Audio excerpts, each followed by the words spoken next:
Hello student, welcome back to Mantis Zeta 24/7. This is Anita Sharma. Class 12th board exam 2025.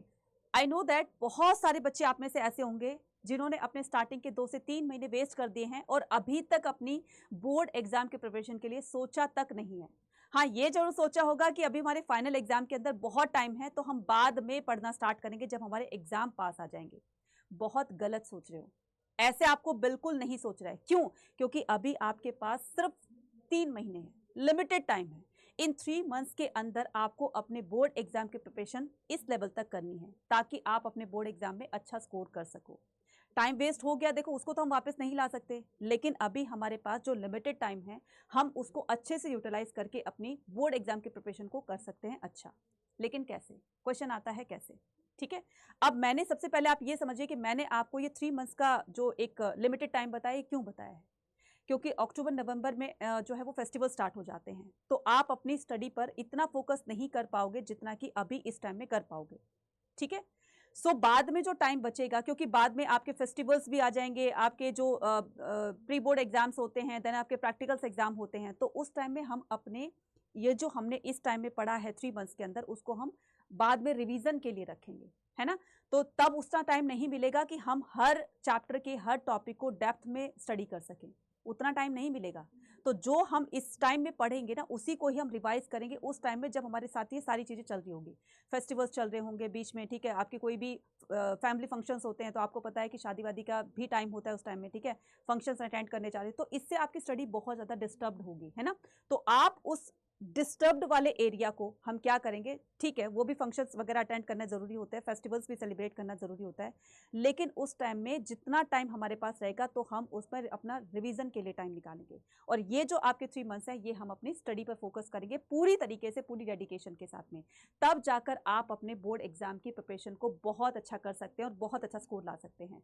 लेकिन आपको इस limited time में अपनी class 12th board exam की preparation कैसी करनी है, तो मैं बताने वाली हूँ आपको कुछ टिप्स जिनको फॉलो करके आप अपनी बोर्ड एग्जाम की प्रिपरेशन को बहुत अच्छे से कर सकते हैं और अपना बहुत अच्छा स्कोर ला सकते हैं अपने एग्जाम के अंदर। अब वो कौन कौन से टिप्स है तो वही मैं बताने वाली हूँ। ठीक है, तो class 12th preparation tips 2025 complete guide and strategy. तो हम यहाँ पर स्टार्ट करते हैं इंट्रोडक्शन पार्ट से। ठीक है, तो आपको क्या करना है, आपके पास लिमिटेड टाइम है। कितना टाइम बताया मैंने? 3 मंथ्स बताए हैं। इन 3 मंथ्स के अंदर आपको क्या करना है, बोर्ड एग्जाम की प्रिपरेशन करनी है। So make the proper study plan and follow the sincerely. तो जो भी आपका स्टडी प्लान रहेगा, है ना, जिस भी तरीके से आप तैयारी करना चाहते हो, प्रिपरेशन करना चाहते हो, तो उसको सिंसियरली आपको फॉलो करना है। ऐसा नहीं कि यार आज स्किप हो गया चल कल कर लूंगा, आज स्किप हो गया चल कल कर लूंगा, फिर कल कर लूंगा, फिर ऐसे नहीं करना आपको। आपने एक बार अपना स्टडी प्लान बना लिया ना, तो आपको उसको स्ट्रिक्टली फॉलो करना है। ठीक है, तो सबसे पहले हम क्या करेंगे, सबसे पहले आपको एक काम करना है कि अपना प्राइमरी गोल सेट करो कि आपको कितने % मार्क्स लाने अपने बोर्ड एग्जाम के अंदर, है ना। तो जो एवरेज स्टूडेंट होते हैं, जो सिर्फ पास की उम्मीद लगाकर बैठे हैं, तो वो सोच रहे होंगे कि बस हमारे 50-60% आ जाए, दैट्स इनफ। लेकिन बहुत सारे बच्चे ऐसे होते हैं जो इस बीच में स्कोर करना चाहते हैं, है ना। कमेंट सेक्शन में लिखकर बताइए कि आप अपने बोर्ड एग्जाम में कितना स्कोर करना चाहते हो। ठीक है, तो हम यहाँ पर टिप नंबर 1 पर बात करेंगे कि know the syllabus and exam. बच्चा, सिलेबस जानना बहुत ज़रूरी होता है और इसके एग्जाम पैटर्न को जानना भी बहुत ज़रूरी होता है, चाहे वो कोई भी एग्जाम है। हम बात कर रहे हैं बोर्ड एग्जाम की, तो बोर्ड एग्जाम में आपका जो न्यू सिलेबस है, new syllabus in the sense कि सीबीएसई की तरफ से या कोई भी स्टेट बोर्ड की तरफ से कोई भी अगर चेंजेस किए गए हैं सिलेबस में, तो आपको वो जानकारी लेनी होगी। देन उसके बाद उसके क्वेश्चन पेपर का पैटर्न कैसा होता है, ऑब्जेक्टिव क्वेश्चंस आते हैं, सारे सब्जेक्टिव क्वेश्चंस आते हैं या मिक्स करके आते हैं, तो ये जानना भी बहुत ज़रूरी है ताकि हम उस तरह की प्रिपरेशन कर सकें। तो हम जो है वो जो आपके एमसीक्यूज बेस्ड क्वेश्चन होते हैं, ऑब्जेक्टिव क्वेश्चंस होते हैं, तो उसके हिसाब से हमें हर चैप्टर के हर टॉपिक को बहुत अच्छे से स्टडी करना होगा। क्योंकि 1 मार्क का क्वेश्चन होते हैं, एमसीक्यूज बेस्ड क्वेश्चन होते हैं, तो वो कहीं से भी कुछ भी लाइन बना करके आपको दे देंगे। तो इसके लिए आपको एक अच्छी सी अंडरस्टैंडिंग लेकर जानी होगी, तभी जाकर आप एमसीक्यूज क्वेश्चन जो है वो सॉल्व कर सकते हैं। रही बात सब्जेक्टिव क्वेश्चंस की, तो उसमें भी आपको जो है पढ़ना तो पड़ेगा, क्योंकि आपने अगर क्वेश्चन में देखा कि इस क्वेश्चन के बारे में पूछा गया है, तो उसको एलिब्रेट करने के लिए आपको पढ़ना पड़ेगा। तो हमें क्या करना है, हमें क्वेश्चन पेपर का पैटर्न जानना है और सिलेबस जानना है। देन उसी के हिसाब से हम क्या करेंगे, आगे की प्रिपरेशन करेंगे। नेक्स्ट आता है हमारे पास कंसेप्चुअल क्लैरिटी। देखो बच्चा, इस दुनिया में ऐसा कोई भी पर्सन नहीं है जिसको सब कुछ याद रहे, और खास करके स्टूडेंट, बहुत सारे स्टूडेंट के साथ ऐसा होता है, जब एग्जाम में जाते हैं, क्वेश्चन पेपर जब उनके सामने आता है, तो उनको ऐसा लगता है कि वो सब कुछ भूल गए हैं। गलत तो नहीं कह रही हूँ, बहुत सारे बच्चों के साथ में ऐसा होता है, ठीक है। तो आपको क्या करना है, अगर इस तरह की प्रॉब्लम आपको होती है तो आपको एक काम करना है, टू मेमोराइज एवरीथिंग, सभी चीज को लर्न करने के लिए, मेमोराइज करने के लिए try to learn the concept in depth. आपको हर टॉपिक, हर चैप्टर के हर टॉपिक को बहुत डेप्थ में उसके नॉलेज लेकर जानी है। कहीं ना कहीं से कुछ तो लर्न होगा ना, जिसके बिहाफ पर हम क्वेश्चन को समझ सकते हैं और फिर उस हिसाब से हम उसका आंसर दे सकते हैं। तो अपने कंसेप्ट को आपको बहुत अच्छे से क्लियर करना है, ठीक है। नेक्स्ट करते हैं क्या, ये बहुत इंपॉर्टेंट होता है, practice with the previous year question papers, ठीक है। ये बहुत इंपॉर्टेंट करता है। मैं ये मानकर चलूँ कि मोर देन 50% आपके जो क्वेश्चंस होते हैं वो यहीं से कॉपी पेस्ट कर दिए जाते हैं, है ना। थोड़े बहुत उसमें चेंजेस हो गए, मॉडिफाई करके दे देते हैं। तो इसलिए आपको प्रीवियस ईयर क्वेश्चन पेपर को सॉल्व करके जाना बहुत बहुत ज़्यादा ज़रूरी होता है। इससे काफ़ी सारे फायदे होते हैं। तो मैं आपको इसके बहुत सारे बेनिफिट्स जो है वो बता देती हूँ।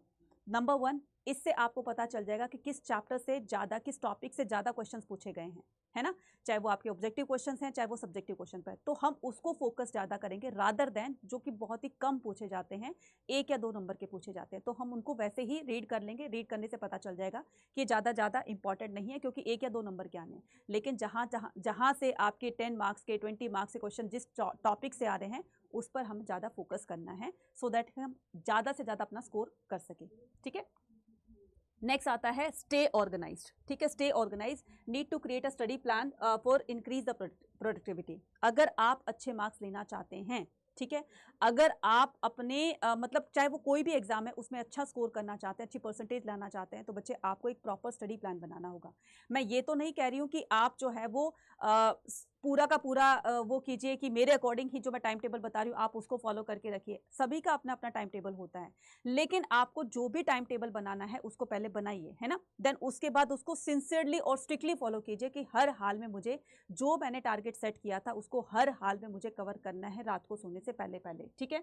तो यहाँ पर include the time for all the topics, तो आपको सभी टॉपिक्स के लिए टाइम इंक्लूड करते हुए अपने इंटरेस्ट और अपनी हॉबीज को भी नहीं छोड़ना है, उसमें भी, उसके लिए भी टाइम निकालना है। तो बीच बीच में ब्रेक्स भी लेना है, जो भी आपकी हॉबीज हैं, क्योंकि हॉबीज से क्या होता है, जिसमें चीज में हमारा इंटरेस्ट होता है, अगर हम उस काम में लगते हैं तो इससे हमारी मेमोरी शार्प होती है ना। तो आपने जितने भी टॉपिक्स के आपने सेट किए हैं कि मुझे आज जो है वो दिन में मुझे 4 टॉपिक कवर करने हैं, मुझे 5 टॉपिक कवर करने हैं, तो उन टॉपिक्स को इंक्लूड करते हुए, है ना, आपको अपने इंटरेस्ट और अपनी हॉबीज को भी देखना होता है, ठीक है। नेक्स्ट आता है स्टे ऑर्गेनाइज्ड। अब यहाँ पर स्टे ऑर्गेनाइज की बात करते हैं। नेक्स्ट आता है हमारे पास refer to the best book. अब यहाँ पर refers to the best book कौन सी है? एनसीईआरटी से बढ़कर कोई बुक नहीं है। इवन आप यूपीएससी की भी तैयारी करते हो ना, तो भी वो जो भी एस्पिरेंट्स होते हैं यूपीएससी के, वो भी एनसीईआरटी को ही फॉलो करते हैं। तो एनसीईआरटी से बेस्ट कोई बुक नहीं होती। इसके अलावा अगर आप बुक्स भी, मतलब एनसीईआरटी के जो चैप्टर्स होते हैं वो बहुत बड़े बड़े होते हैं, ठीक है।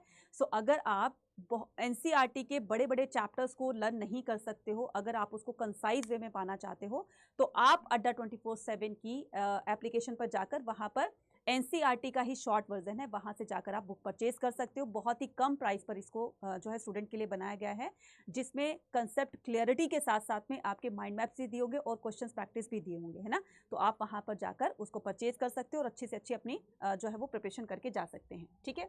नेक्स्ट अब बात करते हैं कि प्रिपरेशन टिप्स नंबर 6 जो है क्या कहती है, make a daily study plan. मैं ये नहीं कह रही हूँ 1 हफ्ते का प्लान बनाइए, मैं ये नहीं कह रही हूँ कि 1 वीक का, मैं ये नहीं कह रही हूँ कि जुलाई से लेकर आपको पूरा फेब का टाइम टेबल बनाना है।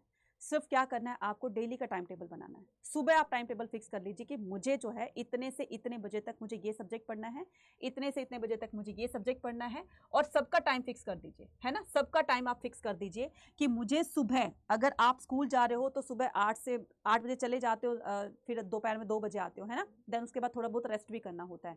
अब आपके पास कितना टाइम बचा? अब आपके पास जो है वो थोड़ा बहुत रेस्ट करने के बाद 3 बजे से और रात के 9 या 10 बजे तक, है ना, 9 या 10 बजे तक आपके पास टाइम है, ठीक है। 9 या 10, ठीक है, पीएम तक आपके पास टाइम है, राइट, 9 या 10। तो आप क्या करोगे, बीच में जो है वो बीच बीच में आपको ब्रेक्स भी लेने हैं, खाना भी खाना है ना, तो थोड़ा सा ये भी टाइम, तो आप मानकर चलो इसमें से आपका 1 घंटा जो है इन अदर एक्टिविटीज में निकल गया। तो बचे आपके पास कितने घंटे? बचे आपके पास कितने? 3 से लेकर 6, मतलब आप लमसम मान के चलो कि आपके पास 5 आवर्स बचे हैं, ठीक है। अब 5 आवर्स में आप कितने सब्जेक्ट कवर करोगे? कम से कम आपको 2 सब्जेक्ट तो कवर करने हैं, और 2 सब्जेक्ट के भी कितने टॉपिक्स आप कवर करोगे? मान लो 2 सब्जेक्ट आपने, कोई मैथ्स उठा लिया, या फिर आपने बायो ले लिया, या फिर हिस्ट्री ले ली, या पॉलिटी ले ली, कोई भी आपने 2 सब्जेक्ट ले लिए, उन 2 सब्जेक्ट के आपको कितने टॉपिक करने हैं? आपको 2 से 3 टॉपिक्स जो है वो आपको कवर करने ही करने हैं, 2 से 3 टॉपिक, है ना। तो इससे क्या होगा, आपकी डेली हैबिट बनेगी और वो टॉपिक्स भी क्लियर होते चले जाएंगे, है ना। तो और 3 मंथ्स में आप बहुत अच्छे से प्रिपरेशन करके जा सकोगे, क्योंकि तब तक हमारे सारे के सारे सिलेबस पूरा हो चुका होगा, सभी सब्जेक्ट के सभी टॉपिक्स कवर कर चुके होंगे हम, ठीक है। तो आपको क्या करना है, डेली अपना एक टाइम टेबल बनाइए, लेकिन उस टाइम टेबल को आपको हर हाल में फॉलो करना है। रात को सोने से पहले पहले जो टॉपिक आपका दिन में रह गया था, किसी वजह से कोई काम आ गया, कोई भी अगर बीच में कुछ भी हो गया, देन उसके बाद आपको सोने से पहले काम वो करना है, ठीक है। नेक्स्ट आता है हमारे पास मेक नोट्स। ये बहुत ज़रूरी होते हैं।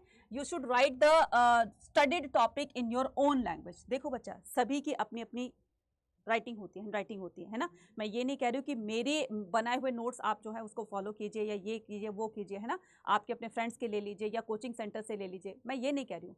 आपने जो भी कुछ पढ़ा उसको आप अपनी हैंड राइटिंग में नोट्स बना लीजिए उसके, है ना।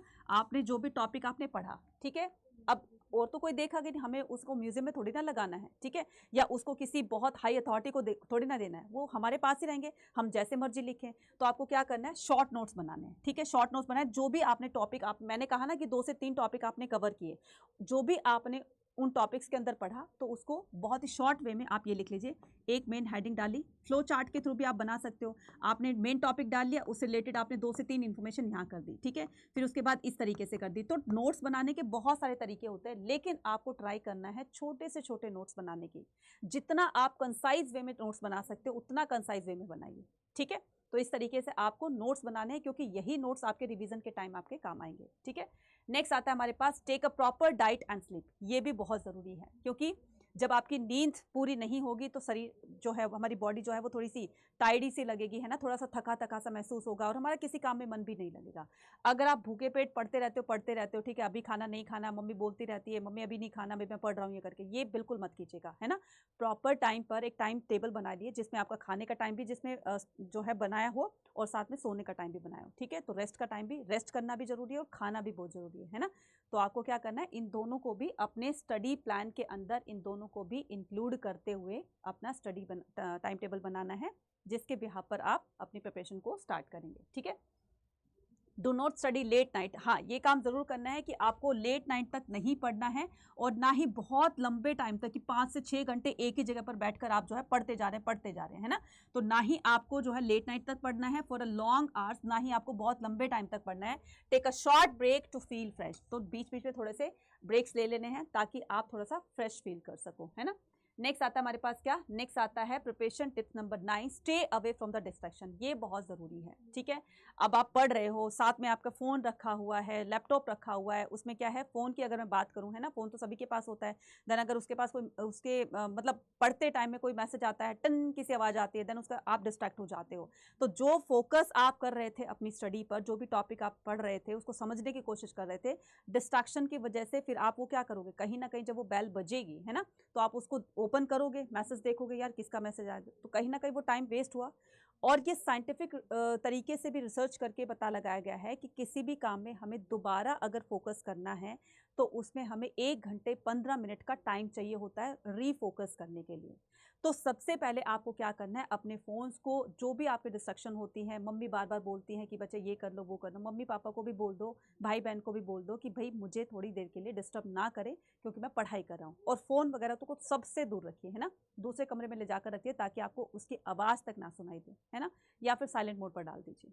क्लियर है। बाद में जब आप पढ़ लोगे तो सभी अपने फ्रेंड्स का जो भी आपकी कॉल आई थी या मैसेज आए थे उनको रिप्लाई कर दीजिए। Clear. Next, make a strategy to write your answer.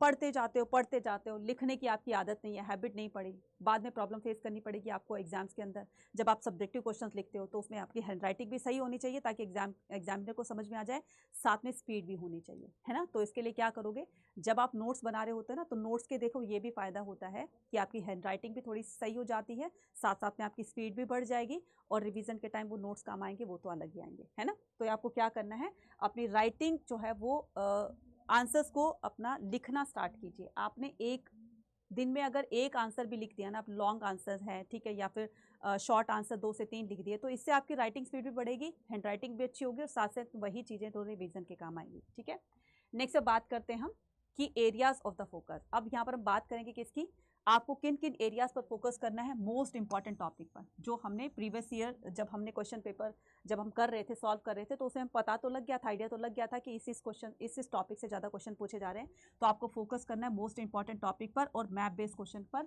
Map based question की अगर बात करूँ कि इसमें हिस्ट्री, पॉलिटी, ज्योग्राफी में खासकर इन पे तो मैप के क्वेश्चन आते ही आते हैं, जो कि आपके 5 नंबर कैरी करता है। तो बहुत सारे बच्चे ऐसे होते हैं कि पूरा का पूरा पढ़ तो लेते हैं लेकिन मैप की तरफ ध्यान नहीं देते हैं, और कहीं ना कहीं मैप ना करने की वजह से उनके 5 मार्क्स, 2 मार्क्स, 3 मार्क्स ये सब जो है वो कट जाते हैं। तो आपको ये अपने 5 नंबर पक्के करने हैं, साथ साथ में आप मैप भी देखते रहिएगा, तो इससे आपका पढ़ने में इंटरेस्ट भी बनेगा और आपके मार्क्स जो पक्के होंगे वो बात अलग है ना। तो ये सारी चीज़ें आपको फोकस ऑफ द एरिया पे करनी है। अब ये तो थी आपके बोर्ड एग्जाम की बात है ना, तो अगर आप बोर्ड एग्जाम के साथ साथ में ये तो आप अगर आप कर लोगे, टिप्स को फॉलो कर लोगे तो बहुत अच्छी बात है। अगर आप क्लास 12th बोर्ड एग्जाम की और अपने CUT एग्जाम की प्रिपरेशन करना चाहते हैं, दोनों की एक साथ में, और नोट्स हो गए, PDF हो गए, बुक्स हो गई, सभी चीज़ जो है वो करना चाहते हैं, तो आप कहाँ पर आ सकते हैं, आप आ सकते हैं अड्डा 24/7 के इस महापैक के अंदर। तो अभी डिस्काउंट ऑफर चल रहा है, महापैक के जो प्राइस है वो ड्रॉप डाउन कर दिए गए हैं, बहुत ही ज़्यादा कम कर दिए गए हैं। तो आप इस पर जो है फ्लैट 17% का डिस्काउंट आपको मिल रहा है Y489 कूपन कोड लगा करके। आज ही जाएंगे, क्योंकि ये जो महापैक पर जो ऑफर है ना, ये बच्चे पहली बार जो है CUT अड्डा 24/7 की तरफ से निकाला गया है। इसको जाकर के जल्दी से इस गोल्डन अपॉर्चुनिटी को वो कीजिए, ग्रिप कीजिए, देन उसके बाद में महापैक लेकर के आप पूरे साल भर के लिए अपने बोर्ड एग्जाम प्लस अपने CUT एग्जाम तक जो है बिल्कुल निश्चिंत हो जाएंगे, है ना। तो आपकी प्रिपरेशन यहाँ पर उस लेवल की करवाई जाएगी जिसमें आप दोनों एग्जाम के अंदर अच्छा स्कोर कर पाएंगे। ठीक है, तो इसके लिए आपको क्या करना है, इसके लिए आपको महापैक ज्वाइन करना है, और महापैक ज्वाइन करने के लिए, और ये जो मैक्सिमम डिस्काउंट बता रही हूँ ये कैसे मिलना है आपको, ये आपको पाना है कहाँ पर, अड्डा 24/7 की एप्लीकेशन को डाउनलोड कीजिए। देन डाउनलोड करने के बाद आपको क्या करना है, यहाँ पर डाउनलोड कीजिए। देन डाउनलोड करने के बाद आपको यहाँ ऑल कोर्सेज पर जाना है। ऑल कोर्सेज पर जैसे आप जाएंगे तो यहाँ पर देखिए UG PG एंट्रेंस एग्जाम दिया होगा, देन UG पर एग्जाम पे क्लिक करना है। आर्ट्स हो, कॉमर्स के हो, साइंस के हो, तो आपको अपनी स्ट्रीम के हिसाब से आपको सेलेक्ट करना है। ये आपका समर 2.0 और ये नीचे है महापैक, है ना, ये महापैक है। महापैक में भी 2 कैटेगरी, एक विद बुक है, एक विदाउट बुक है। तो घर बैठे आपको फिजिकल बुक जो है वो पहुंचा दी जाएगी, तो आप विद बुक भी ले सकते हो, और विदाउट बुक इसमें आपको प्रिंटेड बुक मिलेगी, मतलब ऑनलाइन बुक मिलेगी, ई बुक मिलेगी, और इसमें आपको फिजिकल बुक मिलेगी, है ना। तो आपके ऊपर डिपेंड करता है कि आप जो है वो किस तरह की का महापैक जो है वो एनरोल करना चाहते हैं। ये देखिए अभी जो है आपका इतने का है, जब मैं बाय नाउ क्लिक करूंगी यहाँ पर, तो पहले कितने का, ये 13,000 का था, 13,882 का था, लेकिन अभी जो मैं कूपन कोड लगाऊंगी तो ये पहले ही जो है वो प्राइस कम कर दिया गया। इस पर भी और भी ज़्यादा डिस्काउंट मिल सकता है जब आप कूपन कोड यूज़ करोगे Y489। ठीक है, तो अभी ये कोर्स आपका कितने का हो गया, ये महापैक आपका पड़ गया है कितने का, 11,522 का। तो जल्दी जाएंगे, और अपने दोनों एग्जाम की अच्छे से प्रिपरेशन करना चाहते हो, अच्छे मार्क्स लाना चाहते हो, तो आज ही ज्वाइन करें CUT अड्डा 24/7 के महापैक को। मिलते हैं अपने नेक्स्ट वीडियो के अंदर। Till then take care, bye bye to all. सभी बच्चे कमेंट सेक्शन में लिखकर बताएंगे कि आपको वीडियो कैसी लगी, और अगर अच्छी लगी हो तो अपने नियर डियर सभी तक इसको शेयर कर दीजिएगा। मिलते हैं, बाय बाय टू ऑल।